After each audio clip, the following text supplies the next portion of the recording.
નમસ્કાર મિત્રો, SIR એટલે કે મિત્રો અત્યારે સમગ્ર ગુજરાતમાં મતદાર ગણતરી ફોર્મ ભરાઈ રહ્યું છે.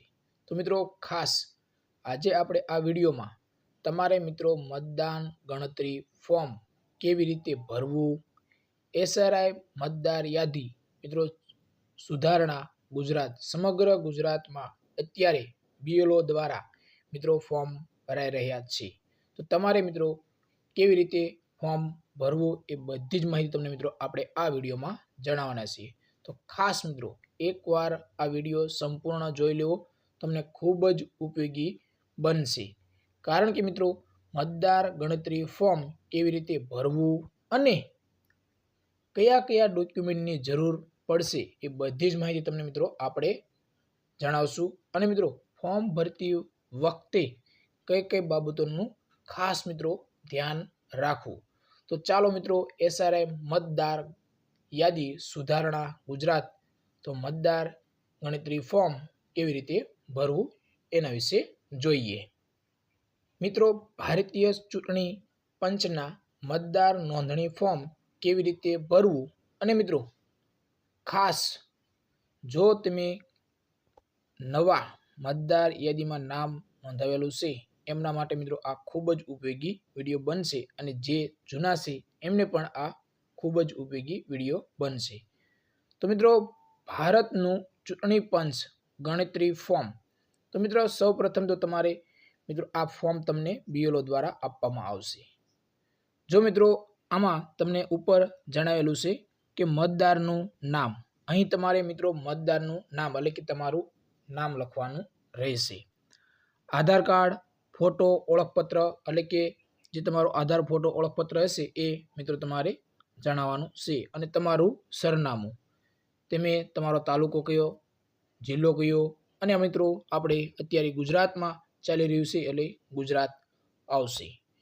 પરંતુ મિત્રો બાજુના ખાસ મિત્રો બાજુના ખાનામાં જે તમને અનુક્રમાંક નંબર આપેલો હશે, ભાગ નંબર અને નામ આપેલો હશે, વિધાનસભા જે ભાગમાં અથવા તમે જે વિધાનસભામાં અથવા તો તમે કયા વિસ્તારમાં કયા ભાગમાં આવો છો એ મિત્રો જણાવેલું છે. એટલે કે મતદાર યાદીનું નામ તમારે જણાવવાનું રહેશે એ મિત્રો હશે. અને બાજુમાં મિત્રો તમારે ફોટો એક તમારો પાસપોર્ટ સાઇઝનો ફોટો તમારો ચોંટાડવાનો રહેશે.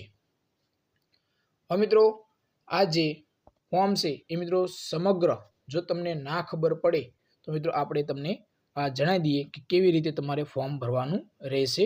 તો મિત્રો સૌ પ્રથમ તમને જન્મ તારીખ, તમારે જન્મ તારીખ દાખલ કરવાની રહેશે તમારી. મિત્રો ખાસ ખૂબ જ સાવચેતી રાખવાની છે, કંઈ ભૂલ ન થાય. અને મિત્રો પછી મિત્રો તમારે આવશે આધાર કાર્ડ નંબર દાખલ કરવાનો, પછી તમારો મોબાઈલ નંબર લખવાનો આવશે, પિતાનું નામ લખવાનું આવશે. અહીં તમને પિતાનું નામ આપેલું છે એટલે કે બાજુમાં તમારે પિતાનું નામ લખવાનું રહેશે. હવે પિતાનું મિત્રો ચૂંટણી કાર્ડ નંબર લખવાનો રહેશે જે તમને અહીં આપેલો છે. એટલે કે તમારું જે પિતાનું ચૂંટણી કાર્ડ હોય એનો નંબર લખી દેવો. પછી મિત્રો માતાનું નામ લખો, એટલે કે માતાનું નામ તમારે લખવાનું રહેશે. પછી મિત્રો માતાના ચૂંટણી કાર્ડનો નંબર લખવાનો રહેશે. હવે મિત્રો તમે વિવાહિત એટલે કે પરણિત છો કે નથી પરણિત, એ જો પરણિત હોય તો મિત્રો પત્નીનું નામ અથવા તો પતિનું નામ તમે લખી શકો છો. હા મિત્રો પતિ કે પત્નીના ચૂંટણી કાર્ડ, ખાસ મિત્રો જો તમારે પતિ અથવા પત્ની જે હોય એમનો મિત્રો ચૂંટણી કાર્ડ નંબર દાખલ કરવાનો રહેશે. હવે મિત્રો ખાસ અગત્યની ધ્યાન રાખવાની બાબત છે, ઘણા ખરા મિત્રોને આમાં ભૂલ થાય છે.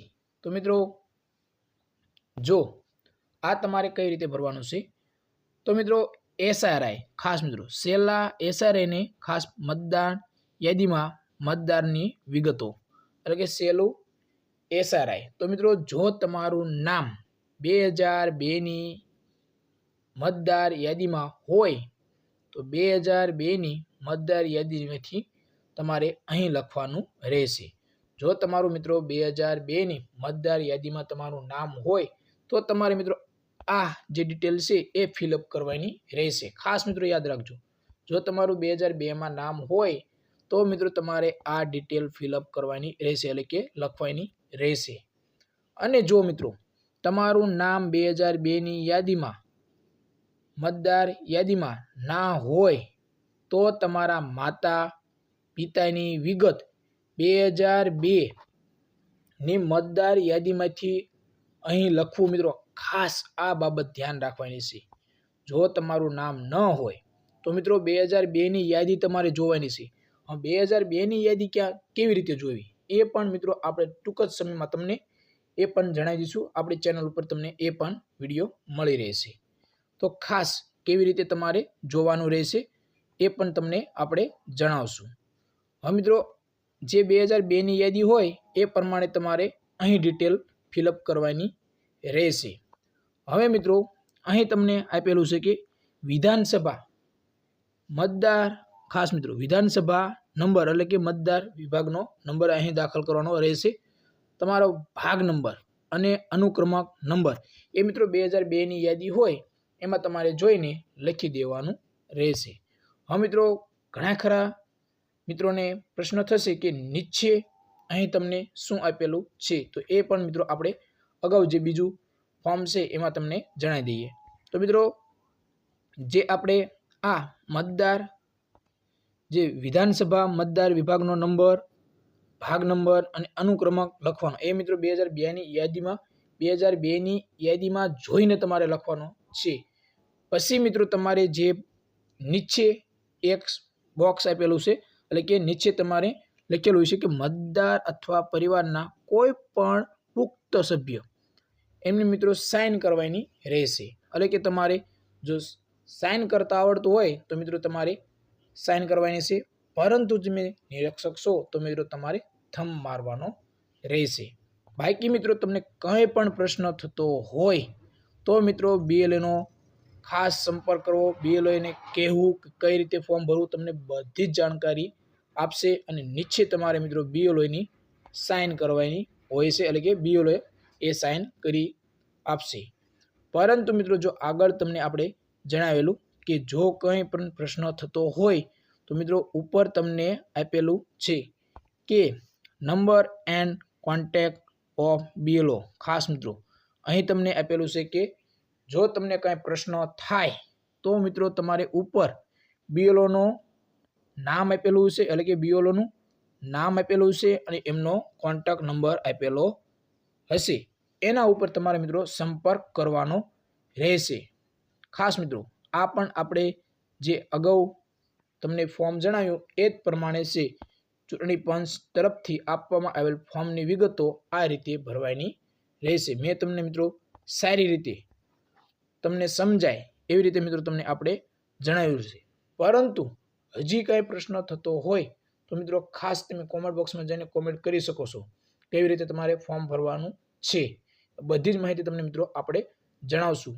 અને અગત્યની બાબત કે 2002ની યાદી કેવી રીતે જોવી એ પણ મિત્રો આપણી આ YouTube ચેનલ ઉપર તમને વિડીયો મળી રહેશે। તો ખાસ મિત્રો ચેનલ ઉપર નવા હોય તો ચેનલને સબસ્ક્રાઈબ કરી લેજો। તમને બધી જ માહિતી, ખાસ બધી જ માહિતી SIR ને લગતી માહિતી તમને આ ચેનલ ઉપર મળતી રહેશે। એટલે કે અત્યારે મતદાર યાદી સુધારા ચાલી રહ્યું છે, તો મિત્રો તમને ખૂબ જ ઉપયોગી બનશે। તો જય હિન્દ મિત્રો।